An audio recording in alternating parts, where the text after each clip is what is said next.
Oh no! Good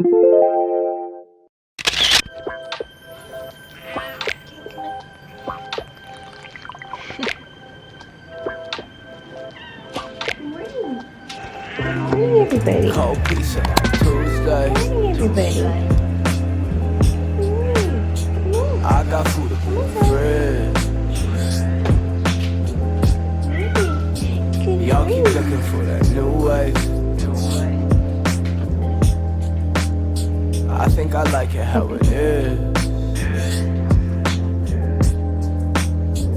Cold pizza on a Tuesday. I got food up in the fridge. Y'all keep looking for a new way.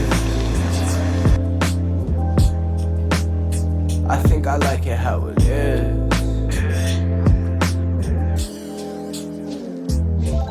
My shoestrings untied, I'm running full speed, with scissors in hand. I love pointy things, let's fall on the floor next to all of our needs. Let's lose inhibition, let's fly like our dreams. Hello, good morning. Oh my gosh, there's a cat hair on you. Let me get it off.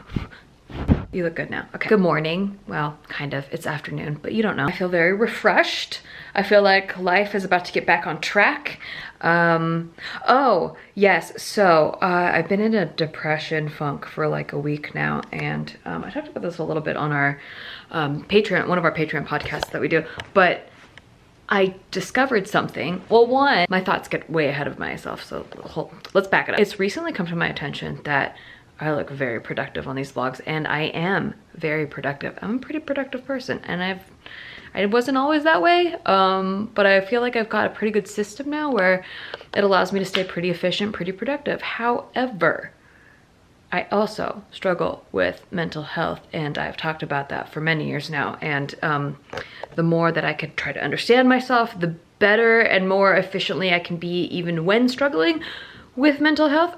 So it's inevitable that because I've had depression since I was a kid, that I'm gonna have weeks where I won't do anything. Like I just can't get myself to stay on that same pace. And for the longest time, like forever now, it has been driving me crazy that I will set a schedule, I will plan all my stuff out, I'll take all the time to do all that to be efficient, and it'll work for a couple weeks, and then psst, nothing. And you don't see these weeks because I don't vlog them. Like I don't vlog when that's happening. Sometimes I have, like I've vlogged like a day or two, but yeah, for the most part, like if I'm not doing things, then I'm not vlogging anything, and then I'm not posting it. So it just looks like a constant stream of productivity, when in reality, like the past week has been, I've been productive, but just not nearly. I missed a lot of things.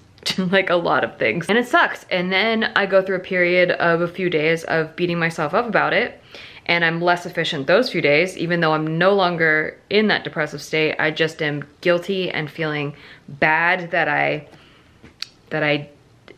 self-sabotaged, it feels like, even though I don't think it is self-sabotage. It just feels that way because I'm like, why aren't you doing the things that I scheduled for us to do? Brain, why can't you just do it? But brain, it won't do it. She's very finicky. So I say all that to say this, is that whenever I can find a solution that has helped me, I want to share that with as many people as possible. So if you relate in any way to that, if you are just a person that like you're motivated, you're not lazy, okay?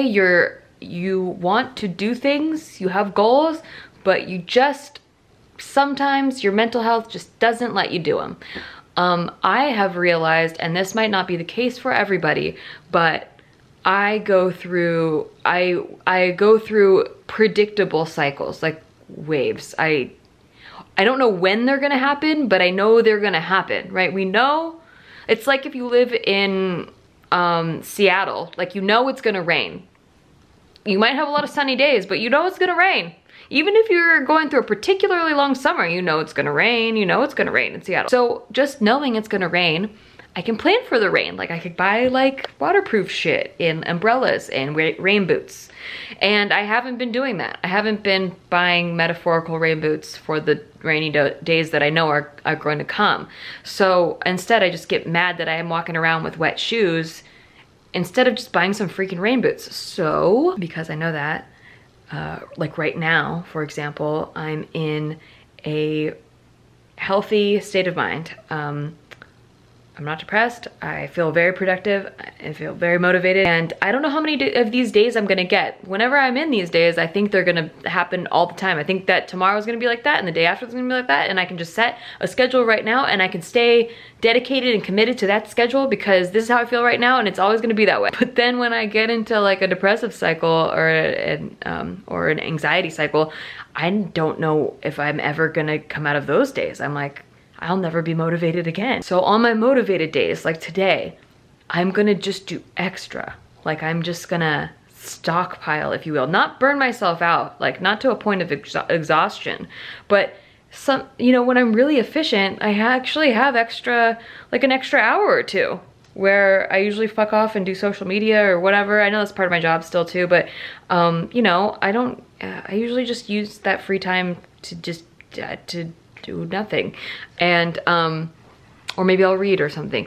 But knowing that rain will come, instead of doing that, I'm gonna just try to double my efforts, maybe not double, but like 1.25 times my efforts on the days that I'm motivated, almost like I'm stockpiling for those weeks whenever they shall come. And then that way I can just allow myself those mental breaks, because it's like I have insurance. It's like an HSA, a health savings account, where you're just putting money in there because, you know, like eventually you'll probably have some sort of medical issue. You probably will. You don't know when it's gonna be. It could be tomorrow and then I don't have enough banked up to pay for it, but hopefully it's not for like another month.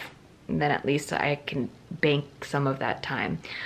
So anyway, I'm trying that out. I don't know why it took me so long to realize that, and that's a viable solution. But we're trying it. I don't know if it quite works yet. I don't know.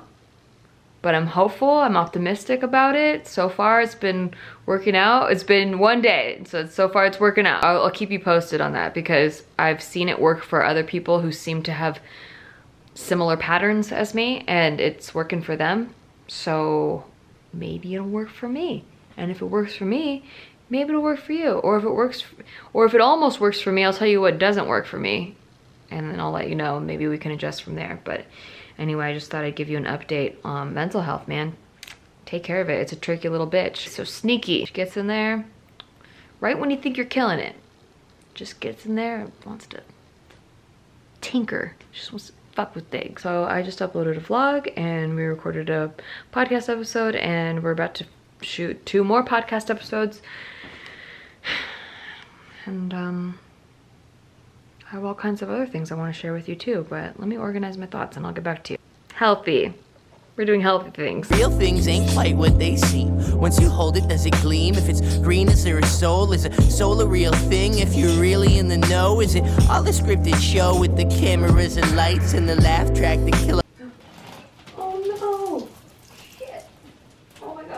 Of my loneliness inside and a casting crew of friends who are always there when things get dry to crack a joke. But instead I'm hearing Cali up in smoke in real life where the whole world broke and the pizza always froze. But it's all good, this is all I'll ever know. So I better chow down while the food straight snow. Make my own damn waves inside my own studio, taking life for what it is, even if it's getting Cold pizza on a Tuesday. Ooh, get ready. I just learned a plant tip on TikTok. Okay, so you know how you grew a tree from your avocado seed?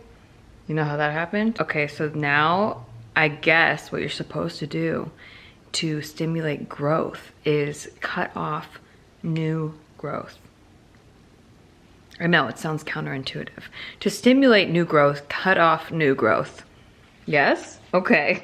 We're trying it. I've never done it, never would even think to do it, but we're trying it. And the guy that I watched that does a lot of avocado plant growing, he says instead of trimming it, a lot of people will say to trim it from halfway down, he trims it right underneath the new growth. So I'm doing that. Even though I see a new baby coming in, oh, I'm so sorry. I feel bad. I feel like you didn't even get a chance. But I have to do this. I have to do it for your own good. This better be worth it. Oh, bye-bye. Okay, so supposedly new shit comes off of that. We don't know. Oh yeah, I wanted to share with you. I got my fertility results back. Are you interested? It is a party channel. So I just want to make sure everyone's here to party. Talking fertility, everyone. Get pumped. So, it says I tested on February 10th. That's when I took the test. And then it says, okay, so everything's pretty normal. Whatever these things are, all these hormones, they're pretty normal. Everything's at normal levels for my age, except for this one, which was like, oh shit, am I in trouble? What's gonna happen to me? Can I have babies even? Basically, the one that I'm low on has to do with my ovarian reserve. Oh yeah, we are deep in a party right now. So what does that mean? It just means that, look, the eggs in your ovaries that were born with a set number and they leave the body at different rates. Ovarian reserve is important because it can help you understand menopause timing and egg freezing and IVF outcomes, okay? It's the most important hormone for measuring ovarian reserve over time. You can also look at these other two for clues on how your ovarian reserve is changing. But basically, I looked into it and it doesn't disturb the quality of your eggs, and it says because of the other hormone levels being normal, they can kind of tell that for my age, the probability that my eggs are healthy are great. So we're looking at some high quality eggs. There just aren't that many of them. We're rare, baby. We're VIP, we're very elite. Also, it means that I'm probably gonna enter menopause a little bit earlier than my peers, which is weird because I started my period later than all of my peers. Like I was like 14 when I started my period. So I really thought that I was like, you know, that I had a bigger window. But I also learned that you're born with like 1 million eggs, and by the time you reach puberty, half of them disintegrated. So 500,000 eggs disintegrated. And then also, even though you release one egg during your cycle, 500 to 1,000 other eggs disintegrate when that egg releases. So you're like just losing eggs all the time. And because my cycles are really short, they're only 28 days or less. In fact, I think last time I measured my cycle, it was 25 days. So my cycle is 25 days, sometimes less, sometimes like 24 days.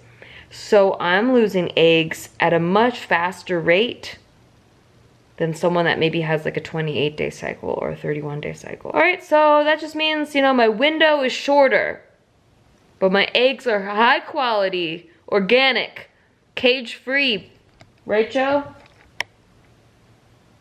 We'll be having some high quality children with these genetics, maybe. I don't know, I don't want to jinx anything. So that's that. In case you were interested, I just wanted to update you because I know I kind of left you hanging with that test. They left me hanging. It took a week for it to get to me, and it wouldn't let me log in, and nobody would respond at customer support, so I really thought they lost my test. But then all of a sudden it showed up in my email, so there's that. Guess I better get busy. I'm just kidding. No rush. No rush. No rush. Cheers. I got food up in the fridge.